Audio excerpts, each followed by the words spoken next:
Hello दोस्तों, नमस्कार। आज मैं बच्चों के लिए एक नुस्खा बनाने जा रही हूँ घरेलू, उस खांसी जुकाम के लिए। तो वो आज मैं बताती हूँ आपको। मैंने शहद है, काला नमक, काली मिर्च से मैंने ओनली 3 काली मिर्च लिए हैं, वो पीस ली है हल्की सी, 1 चुटकी भर लेना है। और आप देखिए यहाँ पे गैस ऑन करके मैं पहले चम्मच गरम कर लेंगे अच्छे से, जब तक अच्छे से चम्मच गरम ना हो।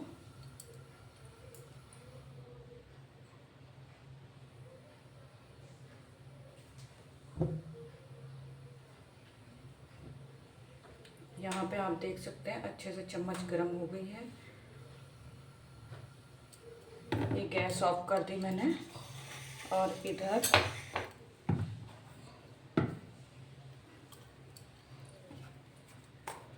ये मैं शहद की शीशी खोल के ये शहद ले लिया है, 1 चम्मच, 1 चम्मच के करीब आप देख सकते हैं। इसमें मात्र 1 चुटकी आपको काली मिर्च और 1 चुटकी भर काला नमक। आप बच्चों को पिलाएं, पिला के रात में सुला दें। सुबह तक बच्चों की खांसी, गला ठीक हो जाएगा। अगर कफ जम रहा है, कफ में, खांसी में, सभी में रामबाण नुस्खा है ये